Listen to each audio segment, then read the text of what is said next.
Peace, y'all. Welcome to the New Year's Eve edition of Burn It Down with Kim Brown. Here we are on this fine Tuesday, December the 30th. I hope all is well in your corner of the world. I appreciate you making some time to come hang out with your homie as we getting ready to bid 2025 adieu. I would prefer to tell 2025 to kick fucking rocks. Bye, bitch. See ya. Bye. Good riddance. Don't let the door. What does it say? Don't let the doorknob hit you with a good Lord split you. I don't know. This year was not a cool year. I didn't. It could have been better. Let's just let us just describe it as such. We've seen better years, and I firmly believe that the coming year, 2026, is going to be a better year. Now, I know all indications would seem to counteract or counter what I'm saying here, but something in my optimism in my shanana it tells me that 2026 is going to be an improvement. I know, in spite of all circumstances, I got a feeling. But anywho, I digress. I appreciate you guys making some time. We're going to talk about a couple few things and you know more organized, well thought out channels do like a 2025 year in review. What are some of the stories? What were the big stories of 2025? This is not one of them channels. This is not one of them channels. I'm like, what's today? It's Tuesday today. Okay. And then we figure out what we will discuss, because unfortunately there's too many things that interest me. I get overstimulated quite easily. You guys should see my social media bookmarks. They are legion. Okay. Many dozens, hundreds, thousands. I dare that. All a hodgepodge of current events, international news. Uh, I've been following the silver market for no particular reason, bitch, because I got $0 and 0 cents invested in any of America's financial fucking institutions of blah blah blah. Fuck all that shit. But some of the whites seem extremely concerned about the price of silver as it creeps up to $80+ an ounce. I don't know what the fuck it means. Chances are it means nothing good for working class folks. So y'all be paying attention to, what the moneyed whites, not the super elite whites, just the regular, the regular moneyed whites, when they express concerns about the movings of such of precious metals. That means they are foretelling a coming collapse, because capitalism is good for an economic collapse. What it was like every 15 years, now it's more like every fucking 8, every decade, right? I can't stand it here. But listen. But anyway, so because it's not a year in review, I don't give a fuck. Fuck 2025. I don't want to review shit. We it's onward. The Christian and non-Christian soldiers. There's onward. Atheist soldiers. There's onward. My radical soldiers. Onward. On to the next half of the decade. But one of the things many things that we need to be conscious of. My overall theme tonight basically is head on a swivel.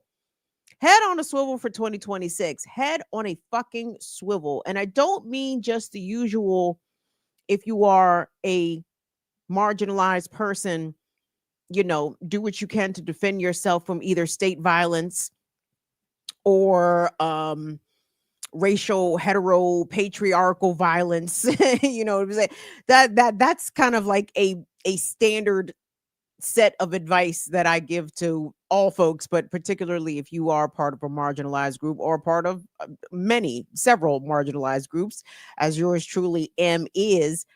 But what I mean tonight, y'all, there's just different shit we got to look out for in 2026. And the first thing I'm going to start here really quickly has to do with food sovereignty, beloved. You guys know that because I am a middle-aged auntie, I started a garden this year. Now, that was one of the positive things that came out of 2025.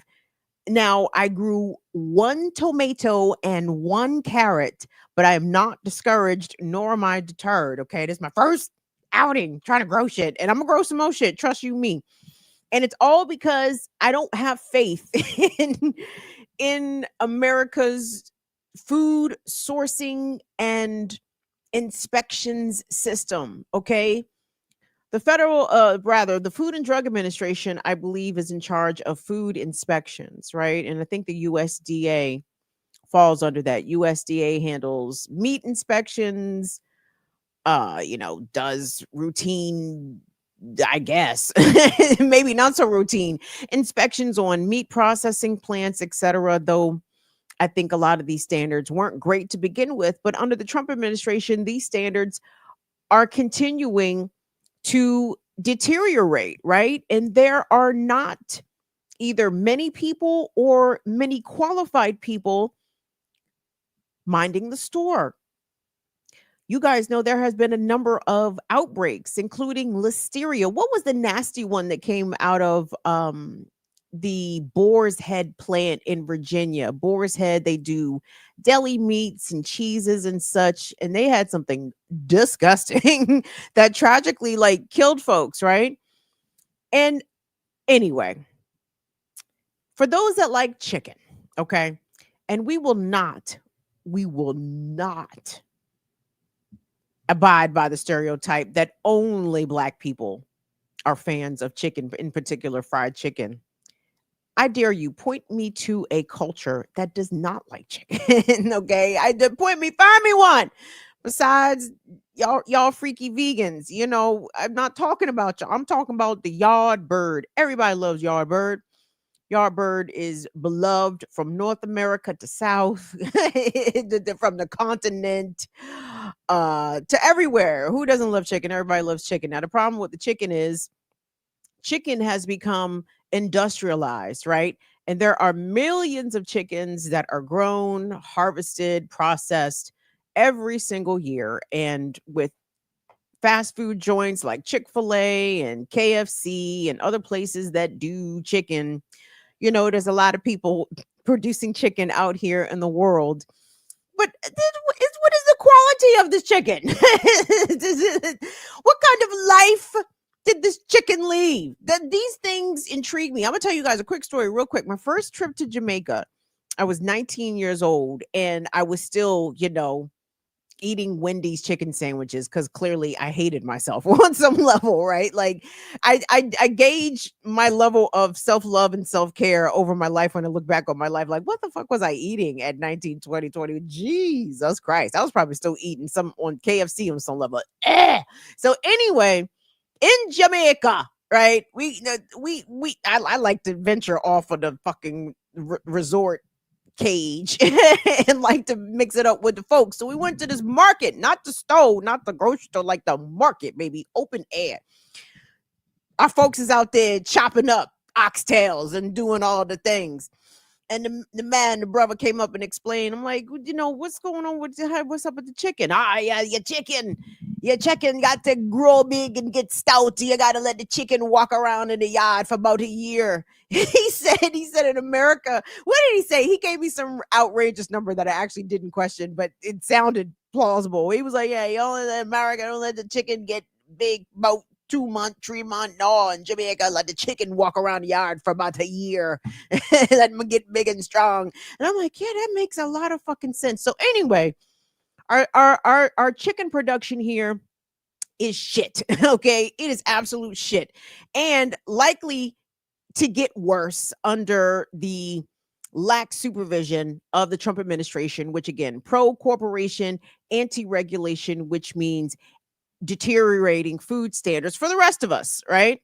Happy Festivus. So I want y'all to pick up this piece. We're about to check this out from More Perfect Union, who talked about one of, I guess now hundreds of examples of pay for play from the Trump administration as a result of industries and specific companies. This story features Pilgrim's Pride, one of the big chicken manufacturers. Do they manufacture chicken? I guess so. Or processors or whatever. Sellers. They slang a lot of bird out here. And they gave Trump a big multi-million dollar contribution. And as a result, maybe some of the inspection standards, maybe we just dial those back just a bit. You guys check this out for more perfect union. It's now less safe to eat. Chicken is now less safe to eat under Donald Trump. Why? Because Pilgrim's Pride Corporation, the second largest producer of chicken next to Tyson, gave Donald Trump $5 million for his inauguration. And what did they get in return? Trump's USDA is now going to ease regulations on chicken processing plants. Previous regulations only allowed 140 birds to be processed per minute. The new regulations will have 175 birds processed per minute. Can you inspect 2 chickens per second for diseases? No? Well, how about 3 chickens per second for diseases? Because those are the current USDA regulations, thanks to Pilgrim's Pride Corporation giving $5 million to Donald Trump's inauguration. In addition to lax protocols, this corporation will also benefit from antitrust enforcement. In 2021, the Biden administration went after them for price fixing, and they faced scandals in Brazil. But thanks to their donation to Donald Trump, they can list their parent company on the stock exchange and avoid being broken up as a monopoly. Poultry plants on average have higher rates of injury than other manufacturing plants. And thanks to these new regulations, the chicken will be less safe to eat and higher chance of workplace injury. So between Trump's inauguration fund, his White House reconstruction fund, and most importantly, his cryptocurrency, there has never been a quicker, faster, and easier way to directly Venmo the President of the United States to do your bidding. Thank you to More Perfect Union for their research. Visit perfectunion.us/Trump's corporate colluders to see all of the extensive data on this topic.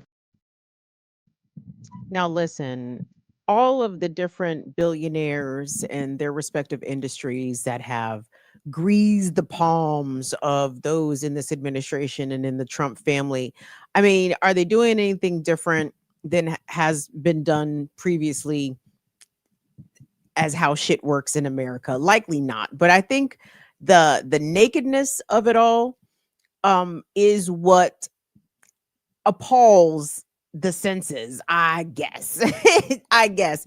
And I am appalled. Make no mistake about it. When Trump lowers the air quality and emission standards for coal plants and places like Western Pennsylvania, where some of these coal fire plants that were set to come offline are continuing to spew and the air is smoggy and it's all this shit. Like, there is no mistake that the ruling class of this country has always been comfortable with exchanging the health of people that live here for profits, right? And honestly, when I think about this issue with the chicken, that now Pilgrim's Pride is going to be allowed to have chicken inspections of 3 per second, which is just I want y'all to think about. First of all, you ever seen a fucking chicken? You ever seen a chicken? There is parts of the chicken to inspect. This motherfucker got 2 wings, 2 legs, neck, boobs. I don't know. There's parts to the chicken. No way a whole chicken or literally even a piece of chicken can be inspected in 1 second, let alone 3 chickens per second.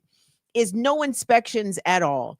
Okay. And there's likely going to be diseased and sick and contaminated birds that are going to get into the food system. But again, this is the cost of doing business in America. Sure, some people might get sick, but hey, hey, majority of the folks that may have eaten contaminated meat processed by Pilgrim Pride, they may not even realize or put together that their illness was foodborne, right? Or as healthcare costs skyrocket in this country, if you do get sick from contaminated chicken, people might decline going to the hospital or going to urgent care because they can't afford it. Like, this is the evolution of the dystopia that has been well laid for all of us, tragically for generations, right? Gen X, poor us. I mean, poor everybody else too. I have compassion for boomers that have to be elders in this god awful time. I have compassion for the young folks that are like, the fuck is the future? What is future? I get it. You understand? But I feel like Gen X, god damn it, like all this shit started to hit the skids right when we was coming into the world. And it just set us up for this toxic wasteland that we all find ourselves in, that people have had to raise and feed children in, that it's and it doesn't seem to be improving. But hold on, I want to circle back to food sovereignty, because how can we improve our chances of eating better food, right? And unfortunately, in most cases, quality food is tied to cost. What can you afford? And not to say even the more expensive foods are super well inspected and are cleaner than other foods, but you may find a better quality of food depending on what you are willing and or able to pay. There is a brother on TikTok whom I follow that runs a poultry farm in Virginia. I'll give y'all his website. It's called Blackbird Coop. Blackbird COOP. Is how the brother did. He's hilarious though. He's from obviously from here, but his farm is in Virginia. And I look at their offerings because they deliver to my area. I haven't ordered anything yet. And the reason I haven't ordered anything is because it's a little cost prohibitive. At the same time, I'm very supportive and glad that there are local farmers and poultry producers, since we're talking about chicken, that are there when I can afford it. Like I was like, oh, good. All this, yard raised, farm raised, grain fed, grass fed, all of this shit exists. But can we access it, right? Is it available to us? And I hear him making videos addressing this. Like, first of all, the farm does provide donated food and donated poultry to kitchens. What's the word I'm looking for? Food banks. There we go. Which is great. I appreciate the business model of this farm, the way he presents it, et cetera, et cetera. But he does go on to explain why the cost of the birds are what they are, because he pays his workers a living wage.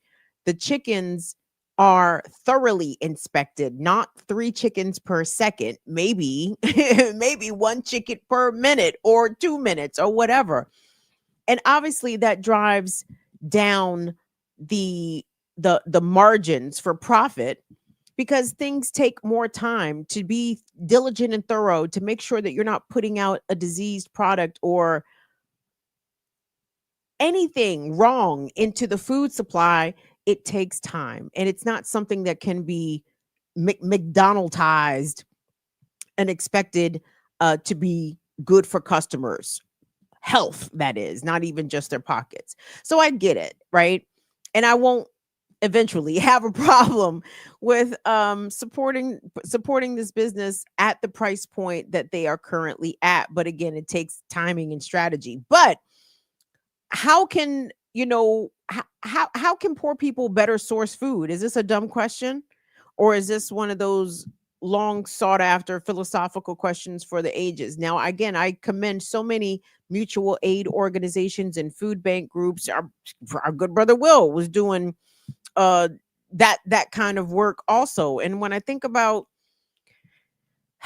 even for folks that are doing what they can to feed the community, if you're taking donated funds to the grocery store where absolutely most normal people would go, and it's like, what are we buying here? What are we getting? What is this food doing, even as a gesture of goodwill? If there's something amiss with it because capitalism said that it doesn't have time to check and see if the meat that's being processed has issues with it, then what are we doing? How can we work around that?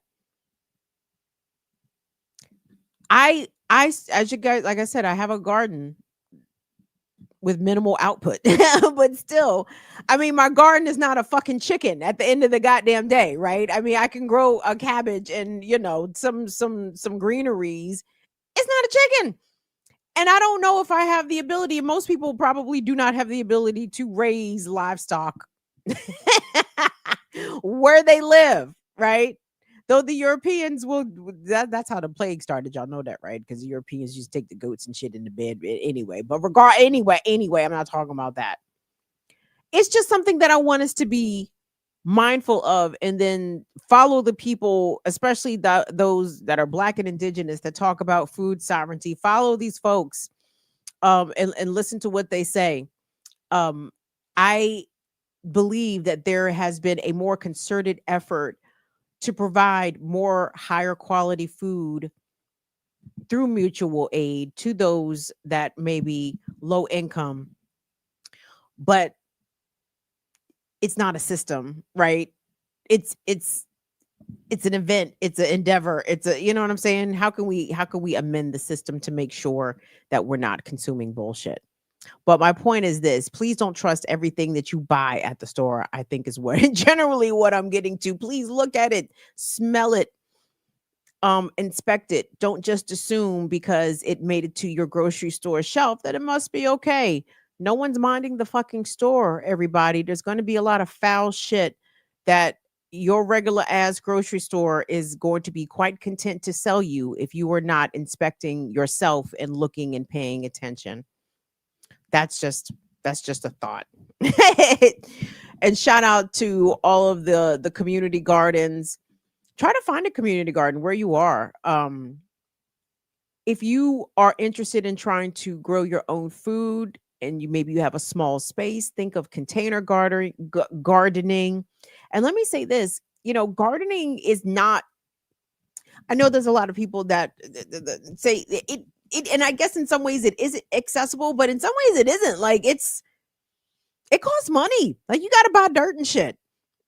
You got to buy a pot at some point. I mean, yes, I was growing in milk containers to start, but you got to transfer them joints at some point. So you got to, the your equipment may help to inform what your yield could be. But please follow gardening folks. I follow so many gardeners on TikTok, and I've learned a lot of things that I'm going to try to apply to my garden. But think about the ways in which you can produce your own food or connect yourselves to resources in your community, where people are producing food, usually sometimes in bulk enough to feed others. I know there was a community garden in my neighborhood, and you can sign up to get the shit that they grow at the garden. So it's out there. Let's try to be as food sovereign as possible, because they are trying to kill us. They are definitely trying to kill us out here. Speaking of trying to kill us, cops ain't shit, just for the record, in case y'all forgot. Please don't forget to go to our merch store at Burn It Down with Kim Brown here on the YouTube. You can click on our merch store. We have Cops Ain't Shit merch available: mugs, masks, hoodies, the goodies, for all you folks out there that say fuck 12.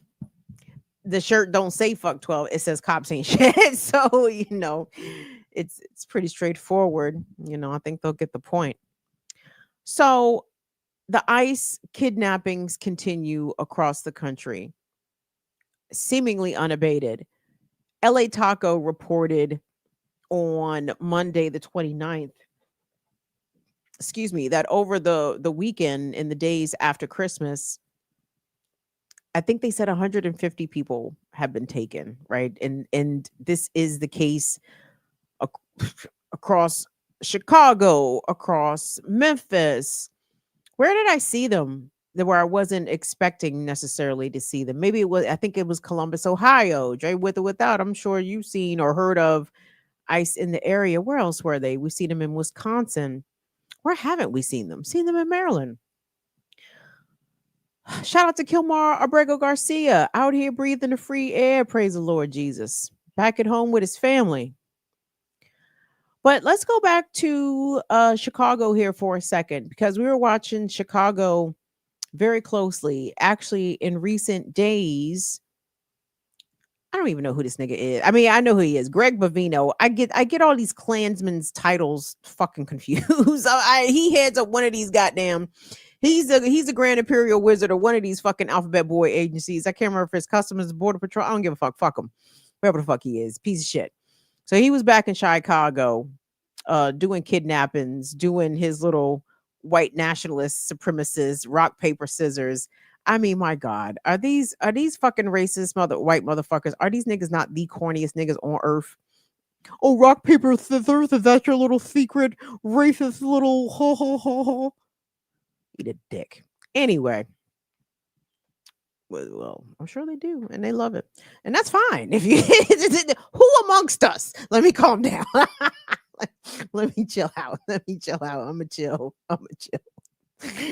Okay, Chicago. All right, JB Pritzker. Fuck him too. Democratic governor. But Pritzker did something interesting, and I think I may have brought it up with this Illinois Accountability Commission. Now, what Pritzker has done is selected some Bamas from Illinois and have allowed people who have been brutalized and harassed by ICE to come and give testimony and to submit evidence, documentation.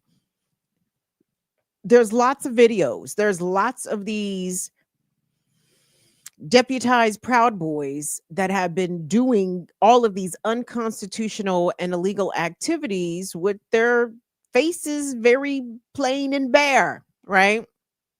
So I want us to look at this. Now, this is mid-December, let's say, because I bookmarked this some days ago, maybe even some weeks ago.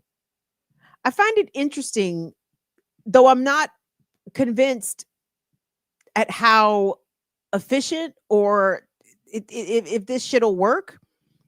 I'm kind of like watching skeptically, like, okay, well, this sounds like a good first step, but we'll see. So anyway, I want you guys to take a look at this story about what at least the state of Illinois, and I'm not sure if other states or other municipalities have committed to creating the apparatus for residents to submit and provide their documentation of ICE's brutality, because obviously local police departments probably could give a fuck. So anyway, let's look at this and we'll come back and talk. Today's hearing was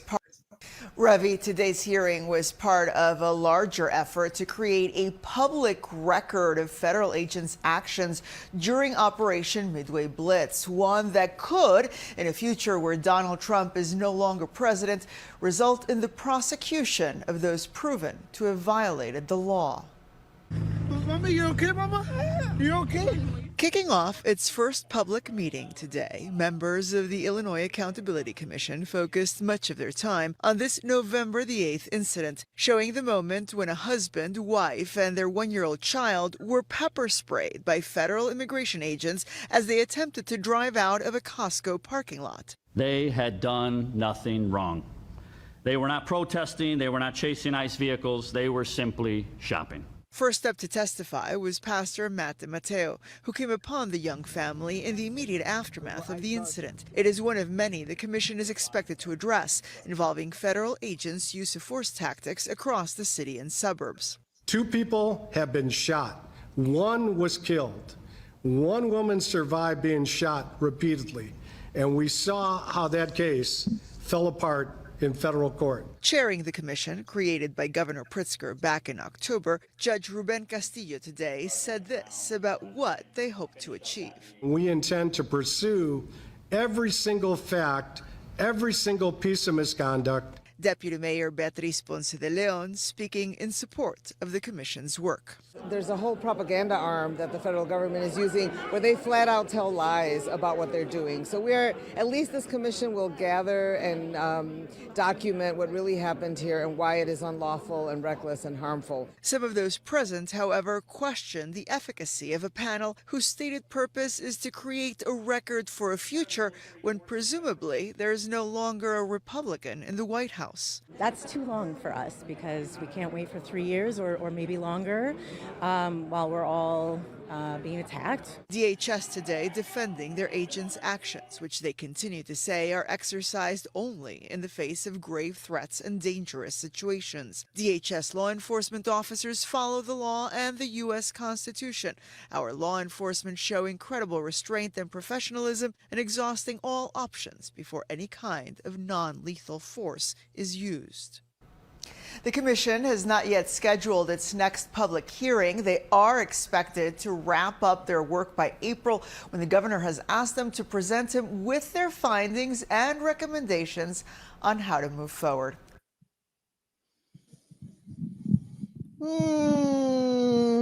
I'm hearing it again, and I'm still skeptical, and I remain somewhat unconvinced. I appreciate the person who said that the accumulation of all this evidence for future use after Trump, or who, these Nazis are not officially in power anymore.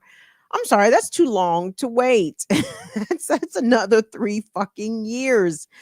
Like, thousands of people have been abducted off of the streets of Chicago and its surrounding area. And I'm sorry, how many more tens of thousands do you think would go missing in the next 3 years, while people righteously continue to document? But again, if the state, if the powers that be, if those that are tasked, those that receive the community's tax dollars, don't do what is in their realm to protect the community, what the fuck are we actually doing? Okay, Pritzker wants this commission to continue to meet and present their findings come April. Then what? Is the Illinois Attorney General, State's Attorney, are they going to move forward with indictments? Because here's the thing. Now, I am not a lawyer. This is not legal advice. This may not even be legal fucking knowledge, but from what I understand about the law, cops have a level of protection known as qualified immunity. But from what I understood, as soon as that nigga violates your constitutional rights in some way, that qualified immunity goes out the door. Like, for example, if you assert your Fifth Amendment right to remain silent, and they still continue to question you, or maybe even try to assert a little threat and force and violence behind threats, even after you've invoked your fifth, anything that you say to them is donezo. That's over.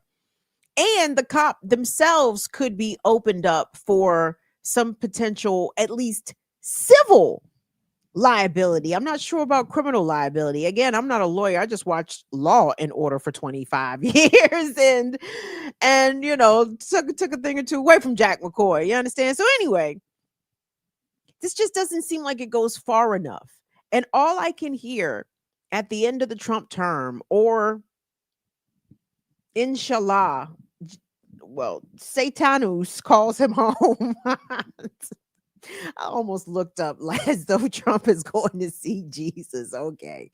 Satanus. When Lucifer dawn of the morning, when Lucifer finally calls home his demon spawn, and JD Vance takes the reins, or whoever the fuck, it doesn't even goddamn matter. Like, I don't see a long list of indictments coming for all these ICE officers, these Homeland Security, these Border Patrol motherfuckers who have been launching tear gas in front of elementary schools and shooting people in the face with rubber bullets and straight up abducting people regardless of their immigration status. People who had full legal right to be here. Some others, whole ass U.S. citizens. Like, are we do y'all see the indictment? Do y'all see these motherfuckers doing all this shit? Do you see them getting in trouble? I'm not talking about now. I'm talking about in the future. Like, to listen to liberals, it really kind of drives me up a wall to hear that, well, all these people are going to be in prison one day. Are they? What is this optimism? What are you basing this off of? Right? Because again, I told you guys, war criminals top to bottom in the Bush administration. I guess you're like, which Bush administration, Kim? Both of them, obviously. But the one that I have acute recollection of is W's cabinet war criminal. All these motherfuckers did all these atrocities and horrific things to the Iraqi people, to the Afghan people. What the fuck happened to them? Little to nothing. What even happened to the little underlings, the minions, the dipshits that tortured people at the Abu Ghraib prison? I mean, I think a little something happened to them, but it wasn't no big shit. And the people that gave the orders, sure as fuck, didn't face any kind of prosecution, any sort of criminal accountability. The Democrats love the police.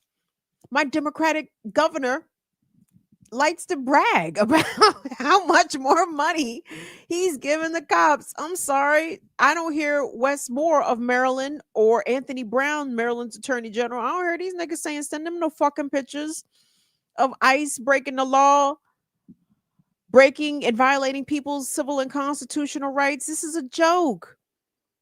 Document the shit, sure. Archive it, preserve it, whatever. But don't tell us that something will happen with this. No. If you're looking into misconduct, then that means you're looking into criminal charges. And if you are too pussy to say that, or we don't want to tip right, go fuck yourselves. There needs to be some sort of deterrent. If these motherfuckers think that there is a possibility they could go to jail, then I think the Pritzker and people who are finding themselves on this Illinois Accountability Commission, they need to make that known and say that. Because right now, all of these deputized Proud Boys are moving as though there is no consequence. And they're going to continue to move that way for the next 3 fucking years. I do not think that these communities can wait that long.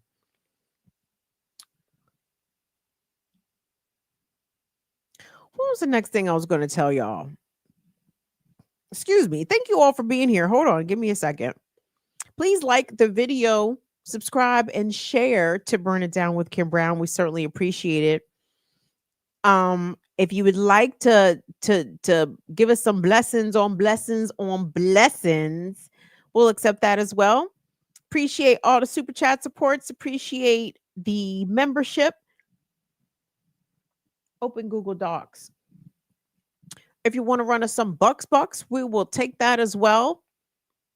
What the fuck is the thing? Oh yeah, $ BIDWKB on the Casher apper.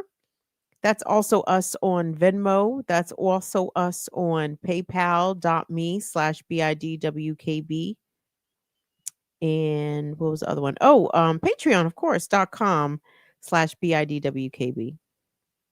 So let me boogaloo, because I don't really have stories. Like, again, they're stories, but again, keep your head on a fucking swivel in 2026 is my little theme that I want to bring you here. Because, oh boy, over the past week and some change, we do not lack fucking information about gender-based violence. There were so many bad stories. I said, nope, nope, I'm not doing that to my folks. And again, you guys, I'm also trying to reconsider the way that and the kinds of stories and the way I present information here, because I don't want to be a rage baiter. That's not what I want to do. I'm in a rage. Oh yeah, your why is that G of the racist? They say we act like rats and niggas. I don't want to be a rage baiter, but I do be enraged about the shit that I be seeing. But when it comes to, for example, gender-based violence, well, Kim, what is the solution? Well, the solution is to kill the attackers. Duh. Duh. But I know that's a process, right? People got to work up to that, and that's fine. But it's on the table. Okay. So anyway, my solution, I said all that to say, I don't want to keep presenting these terrible stories. Jesus Christ. So many teenage girls over the past week in this country took terrible, terrible L's. There was at least 4 killings of women post Christmas in custody child exchanges, right? The kids was at one of the parents' house for the holiday, and then the other parent was coming to get them. I saw at least 3 women lose their end tragically. One happened, I don't know if Infinite Content is in here. One, I think, happened in Upper Darby, outside of Philly. And the motherfucker, 45-year-old man, shot his estranged 34-year-old partner with all 3 of their children in the back seat, because this guy's a real fucking winner of a human. He shoots her, kills her, then turns the gun on himself. I said, you fucking pussy. You should have shot yourself first, asshole, and allowed the mother of your children to continue to be there to raise and guide them as she was meant to do. But no, since he wanted to be mad with her, and anyway, I'm telling y'all the story, and I'm not even meaning to tell you. I saw an interview with the mother of the woman that was killed, and she said that the man, the estranged partner, had never hit this woman, not once, had never hit her. But he had such a temper, they believe that he was capable of violence, though he had never committed physical abuse against this woman. And then he shoots her the day after Christmas in front of their kids, y'all. Please pay attention on the first red flag, because bad. But anyway, I'm so sorry. I actually kind of didn't mean to bum y'all out with that, because there was lots of those kinds of stories, unfortunately. And of course, our solution, we need to be ready to kill these attackers, these predators, these abusers, because they're ready to kill you. Okay. So beat them to the draw first. But I digress. Hold on. I'm trying to get to my next story, and I done forgot what the fuck it was. Give me a second. I appreciate y'all being here, though, because you guys are the greatest, and just awesome sockses. So, your privacy, and not just, when I say your privacy, I don't necessarily mean your digital privacy, because you don't have any, in case you didn't know. You have no digital privacy, none whatsoever, unless you are one of those super dark web computer building blah blah blah Gen Alpha geniuses that know how to guard your cybersecurity. If you are fucking Gen X like me, oh bitch, everybody's got your shit. But anyway, turns out you have no privacy in public either. Now, I'm sure many of us already knew this or suspected this with the rise of Ring cameras and Flock cameras, and now Ring and Flock are deeply cooperative with the law enforcement state here in the United States. It's good times. However, these Flock cameras are clocking more of you in public than you may realize. And this guy, I think his name is Ben Jordan. Maybe you have seen his series floating around the interwebs. But Ben Jordan, I hope I'm saying the name, I hope it's right, man. This guy was able to log on to unsecured Flock cameras across the country by the dozens. And he teamed up with 404 Media, who is doing some really great investigative work. Resistance journalism, I think I would definitely call what 404 Media is doing. But this is deeper than just your license plate getting caught on a Flock camera several times a day, most likely, no matter where you live. This is about like you just out in the world on foot in the park, minding your fucking business. And these goddamn cameras are literally watching your every fucking move. So anyway, let's take a look at this. And this is going to be eye-opening for you. So please pay attention, because I was like, what? Okay, let's take a look. A few weeks ago, using a commercial search engine, I very easily found the administration interfaces for dozens of flock safety cameras. I shared this information with 404 Media, and with John Gaines' help, that number quickly grew to nearly 70. None of the data or video footage was encrypted. There was no username or password required. These were all completely public-facing for the world to see, and some of them still are. You don't have to be an expert to find and gain access to this. You don't even have to type anything in to see every single person, vehicle, and activity that took place in these locations in the last 31 days. Whether you wanted to watch this footage live in real time or look at footage from a month ago, you could just point and click your way to it like you were watching Netflix. You could even open up the live streams in VLC or cast it to a television. Making any modification to the cameras is illegal, so I didn't do this, but I had the ability to delete any of the video footage or evidence by simply pressing a button. I could see the paths where all of the evidence files were located on the file system, and I could see their hashes and signatures. Some of the devices we saw were the familiar-looking Falcon cameras that you see all over the country, but the majority of these were Flock's new Condor cameras, which are designed to detect and track people. They're PTZ cameras, meaning pan, tilt, zoom, and they quite literally use AI to zoom in and follow you around whether you're a person of interest or not. In just the time that it took to count and verify these vulnerabilities, I saw a family in North Carolina load their infant and a bunch of merchandise in a Lowe's parking lot. And I suppose one could cross-reference their license plate with the Park Mobile data breach and find out exactly where the garage is that will store these new fancy tools. I watched a man leave his house in the morning in New York. I watched a woman jogging alone on a forest trail in Georgia.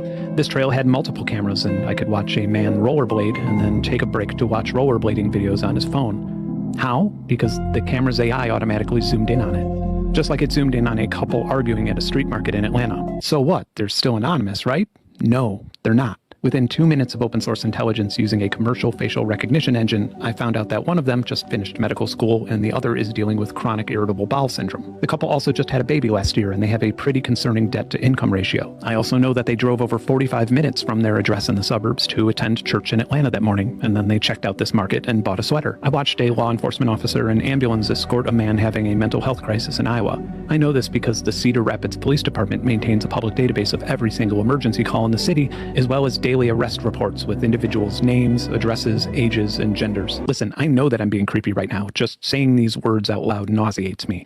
But I'm trying to show you just a fraction of the information that anyone in the world with access to a commercial search engine has had regarding anyone who attended this market or walked on this trail in the last 31 days. And it gets worse. Here's an exposed flock safety camera permanently pointed at a playground near the Bay Area in California, openly and publicly broadcasting both live and archived video footage of young children playing unattended. Again, just saying this stuff out loud feels so incredibly wrong, but for me personally, the most impactful moment while validating these vulnerabilities was this.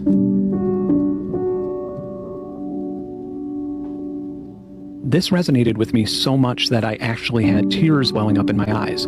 I've done this exact same thing so many times. I've seen a swing set in an empty park, looked around to make sure nobody was watching, and then just enjoyed the mindless motion that connected me to a simpler time. But this isn't something that most grown men want to be seen doing. The experience requires one to have a moment that is devoid of judgment. It's healthy escapism at its finest. And I realized that it's likely that this man didn't know that he was being recorded, and he probably wouldn't have done this if he had. This is a classic example of the Hawthorne effect, which is a change in an individual's behavior or choices when they know that they're being observed. Surveillance manufacturers love to talk about this effect when it deters crime. After all, someone isn't as likely to break into a car that's parked near a camera. But what they don't talk about is how it deters escapism. People are less likely to sing or dance or practice an accent or a cartwheel when they know that they're being watched. But escapism is often required for a lot of things. For example, when you learn an instrument or practice a skill for the first time, or even practicing line delivery for a YouTube video. The footage of the man swinging was powerful to me because it made me realize exactly why I have such a visceral objection to mass surveillance. It imposes on our right to find our own identities without judgment. And as someone whose identity and success is owed to ample amounts of escapism, this is a hill that I am willing to die on. I don't have the luxury to dedicate even more months to yet another flock safety vulnerability, but as you can see, this one is urgent. And frankly, I'm worried that it's already being exploited at the cost of the individuals who are unaware that there are even cameras in these locations. So I got in touch with 404 Media, who has been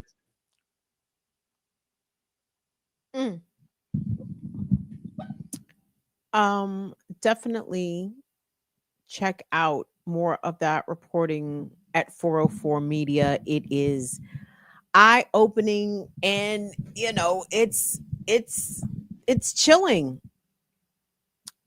there's so many things that he hit upon there. First of all, these cameras are places that most people aren't even aware that they're there. That's a problem.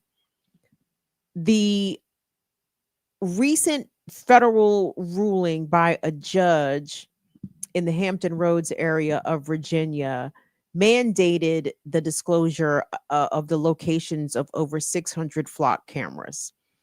I am positive that there are already very smart people that have found that list and are hopefully adding it to an ever growing database of the locations of these cameras that regular lay people like you and me can access, so we at least know where they are. By the way, there is a website for that. It's called deflock.me.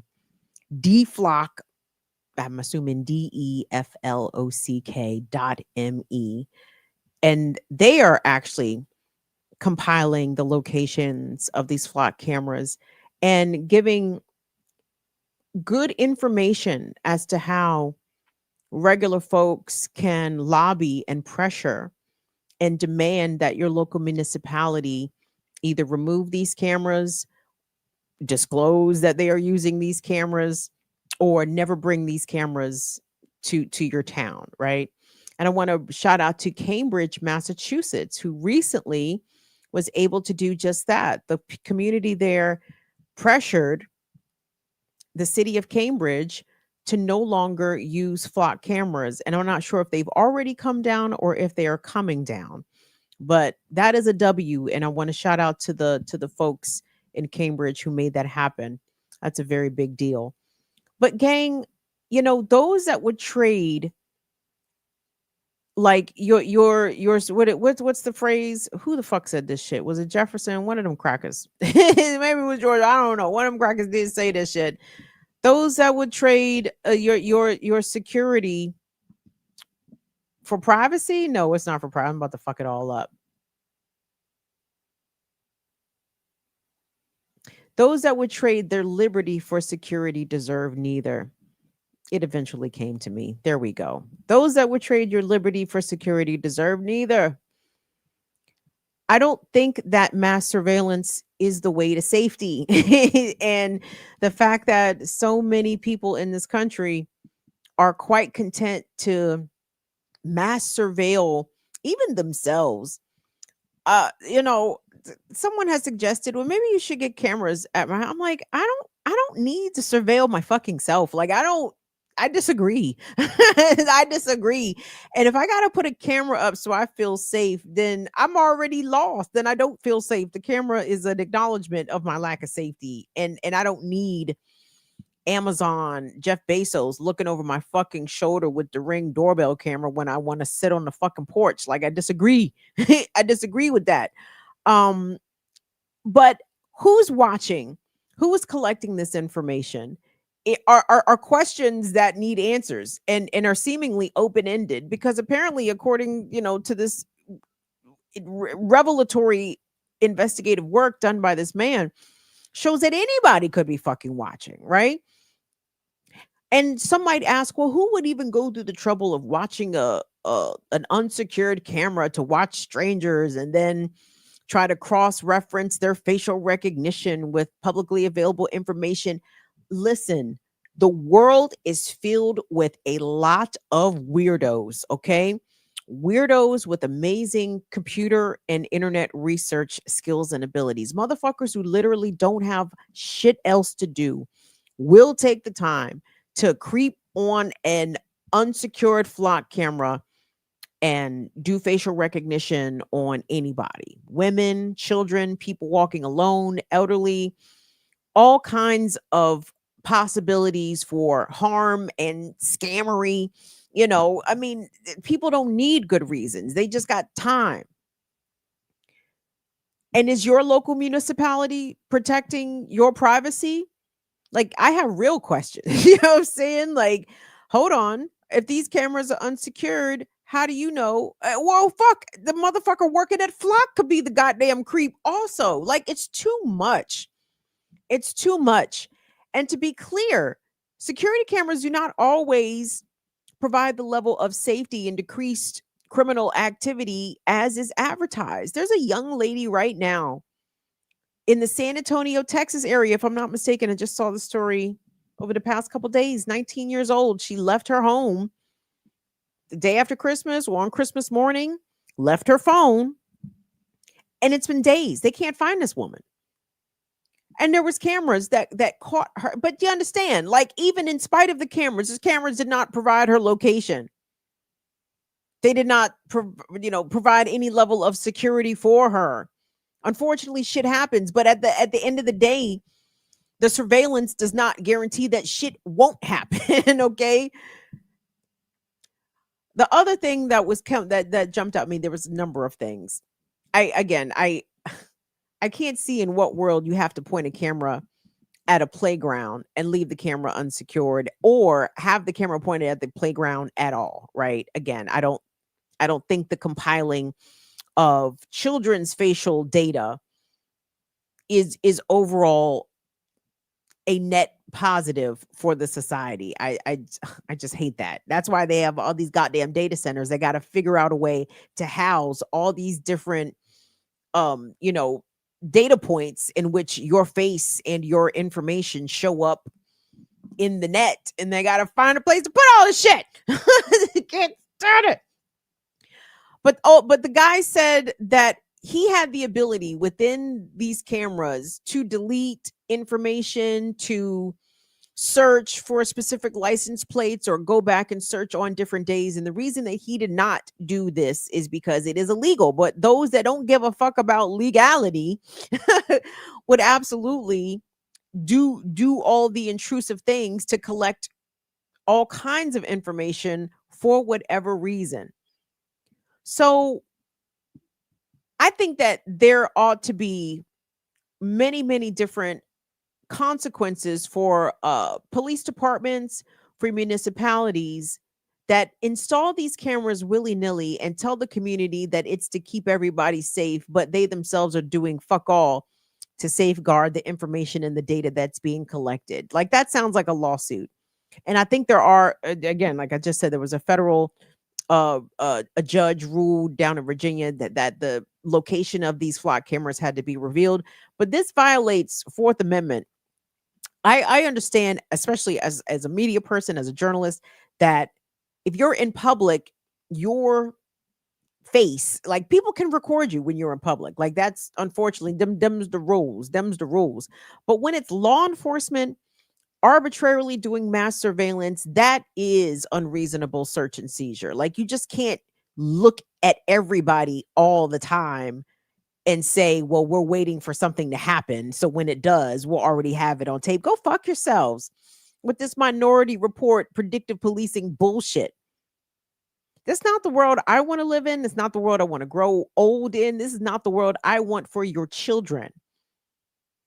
When the gentleman featured the man swinging on the swing set by himself and say that people will delay or deny themselves opportunities for escapism because they don't know whether or not they're being watched.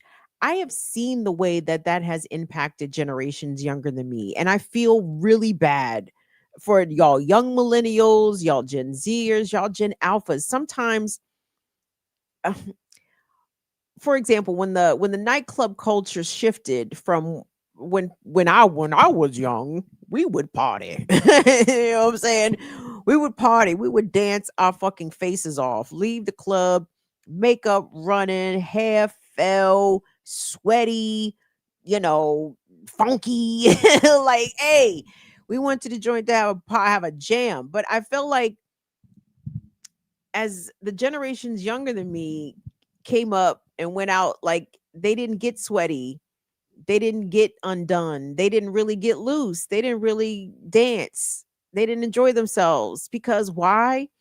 The fear that someone would be running camera on them, running video on them, like, look at that person over there enjoying themselves, and like, the shit would get posted.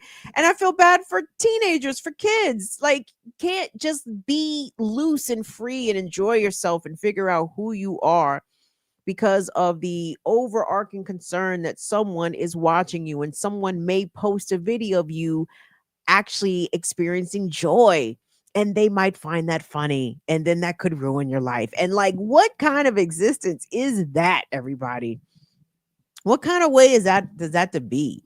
I hate that for everybody, but I especially hate that for those that are too young to know the difference. Like, for those that don't know what the before times, for those that don't know what the before times were like, where you could just do shit, hell, even commit petty crimes, right? Like, you could get away with shit. You could run, and know what, there wasn't a camera every other household tracking your movements. I mean, god damn it, and this is not a lament for the days of yore. This is lodging a legitimate complaint that the mass surveillance is literally altering our human behavior and our ability to enjoy pleasure and to experience moments of solitude without feeling like someone is observing us, or some eye in the sky is seeing us somewhere. So you better be on your P's and Q's. You better not pick your nose. Better not pick that wedgie. Someone might catch it. I do not like it here. I'm finna turn y'all loose. And as much as I would love to keep all the things above board, first of all, Donnie Bird, Afraid Not, thank you so much for your Cash App support, per usual. Dawn, thank you so much. And wait, real quick, to all that supported Black Liberation Media's all-day broadcast yesterday, thank you all so very much. Y'all sent, or I don't know if it was y'all, but the remixers dropped major coin, just sprinkled it all over the platform on Black Liberation Media on Monday. So I just want to thank you guys for the support, for sticking with us when times was hard. BLM, we was down bad. Well, maybe down bad is overstated, but we was definitely down. Like, we was down.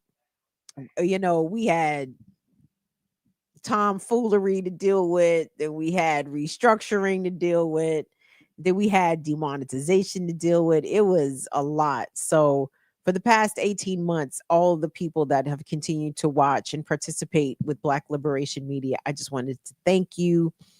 Your support definitely did not go unnoticed, definitely did not go unappreciated. And I just wanted to appreciate y'all. Oh, by the way, don't forget to check out the latest episode of Classical Breakdown. Air Doctor and I paid tribute to the musical greats who transitioned in 2025. There's some big ones, some heavy hitters on there, including Sly Stone, Roy Ayers, Roberta Flack, amongst others, D'Angelo, Angie Stone, Dwayne Wiggins, lots of folks. So anyway, go check that out. Air Doctor and I, we had a good time paying tribute to the folks. So I will leave this note a bit of a heavy one because it's serious. And even though we have got our own levels of bullshit going on here in America aplenty, okay? Whew. I want to big up to the people of Venezuela. I want to shout out to big homie, Big Nick, Presidente Maduro, 10 toes down. Do what you got to do, Nikki. maybe Vlad and Wagner's coming to help. Who knows?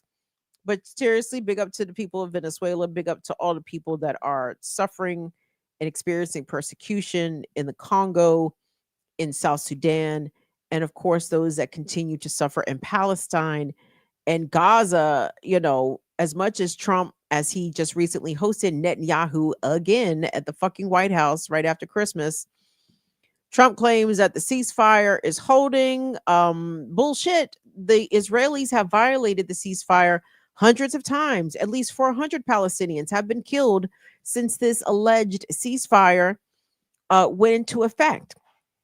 Israel has had an amazing year. I guess when the demons have a good year, good people maybe have bad years, but so that tracks, as Israel was confirmed to have bombed 6 countries this year: Palestine, Iran, Qatar, Lebanon, Yemen. Where was the 6? Who's the 6? Syria, duh.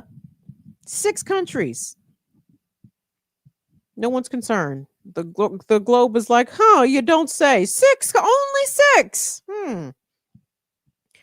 So as people continue to, I hope, show their solidarity with the Palestinian people and to continue to shout going into 2026, stop the genocide once and for all.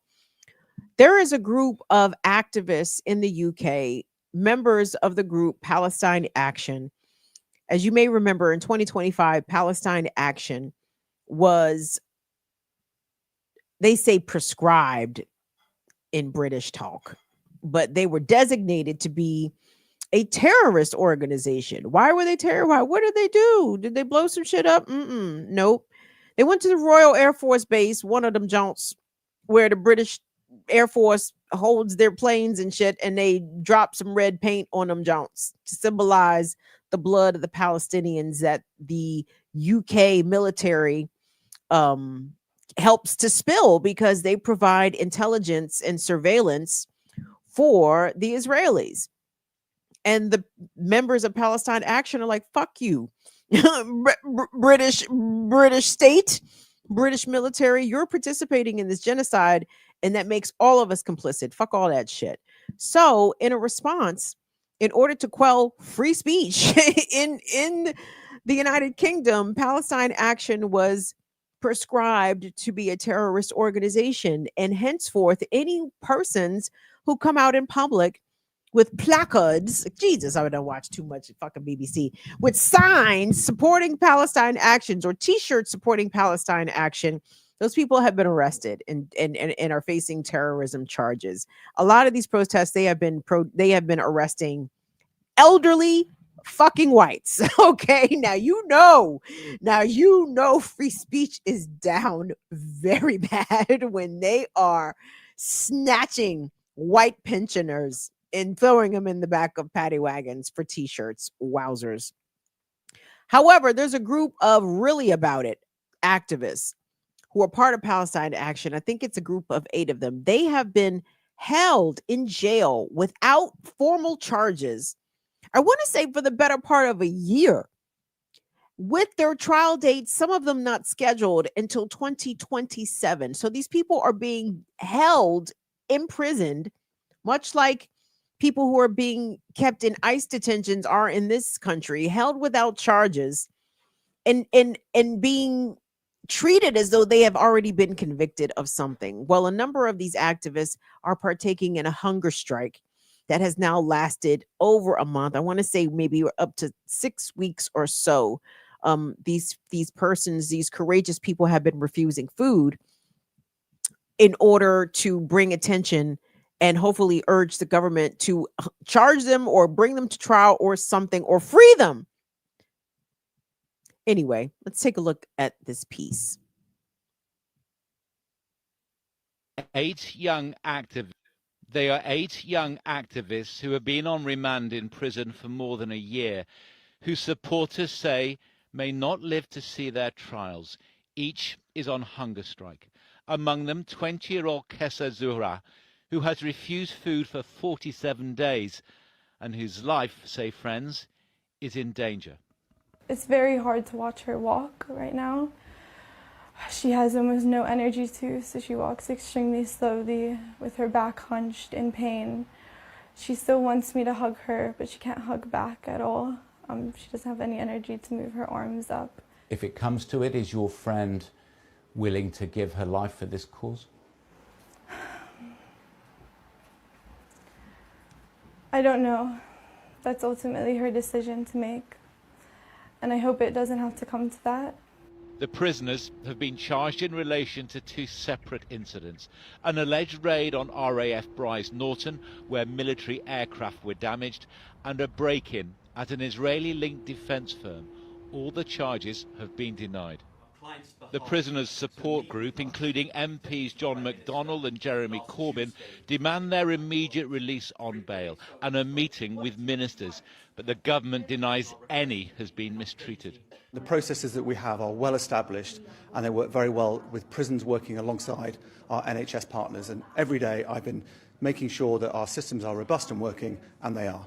The family of Kamran Ahmed say he survived 39 days without food, but they deny they want special treatment for him. Some people look at this and say, what these prisoners are asking for. They're asking to be fast-tracked through a system which widely is seen as being really slow for lots and lots of prisoners. So no one at any point has said they wanted to be fast-tracked. No one has asked for their trial to be brought forward. That is not part of any of the demands. Yesterday, Kessa Zora was taken by ambulance from jail to hospital. Tonight, her friends say her life remains in peril. John Ray, ITV News.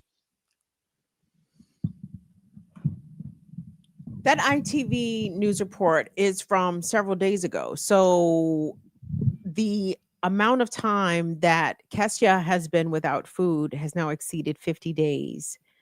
And I think one of the more recent reports I saw that that her condition, and I think the condition of at least two others, continues to rapidly deteriorate. And within these news reports, they talk about the last political prisoner to die in British jail was a gentleman named Bobby Sands from the IRA. And I want to look more into what Bobby Sands did. As we know, right on to the radical whites, you know what I'm saying? The IRA definitely qualified as the radical whites standing up against imperialism. We always support the Irish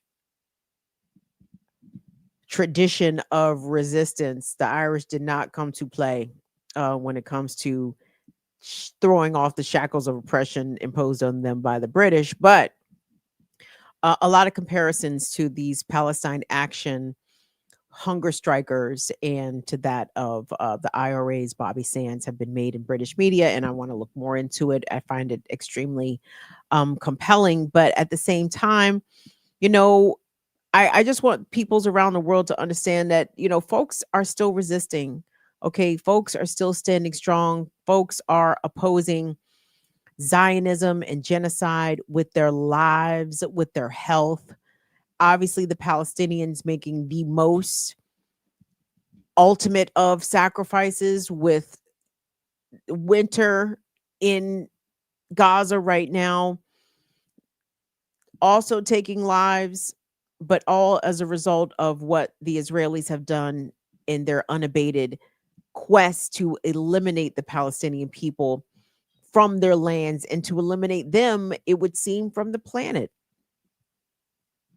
And don't forget, you guys, I know we as observers, as witnesses of a live stream genocide for the past couple of years, obviously we are not the victims here, but we are experiencing trauma on their behalf. Not their level of trauma, but we won't pretend as though looking at all of this for now years, plural, hasn't had some sort of psychological and emotional effect on us all. So I want us to acknowledge that and hold space even for ourselves in that.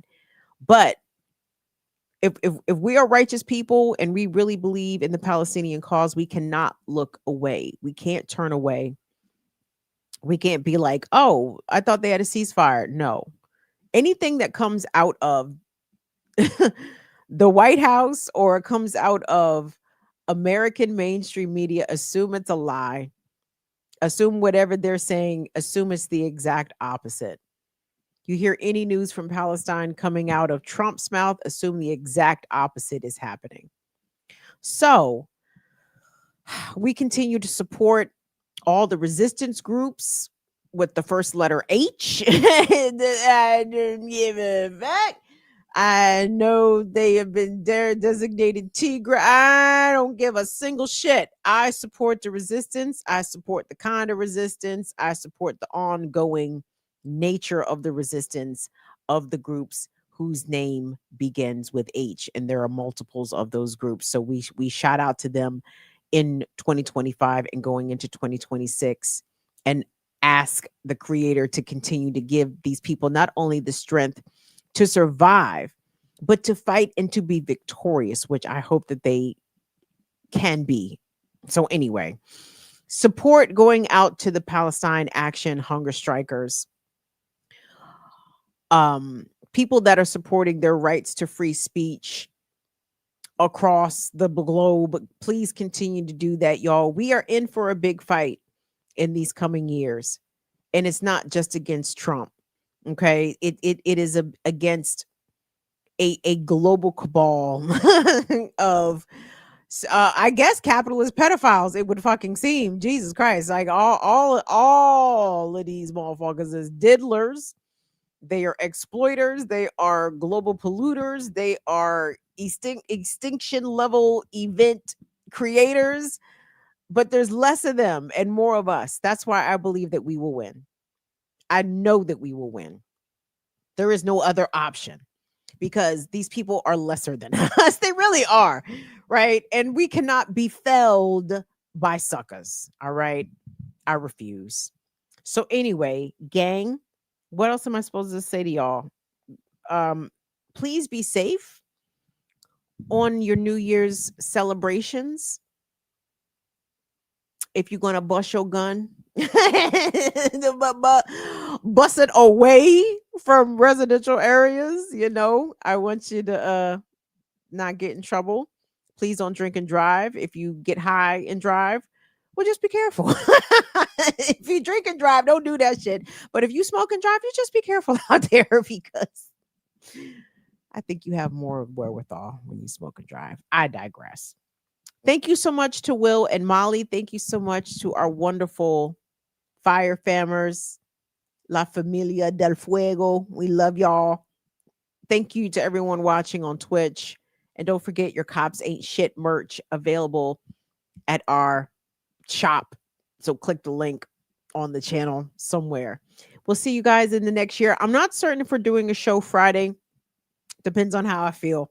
But if I do, I'll see you then. If not, I'll see you next Tuesday. I love y'all to pieces. Please be safe. Tune into Black Liberation Media and support. Thank you all to pieces. All right. See y'all later. Bye-bye.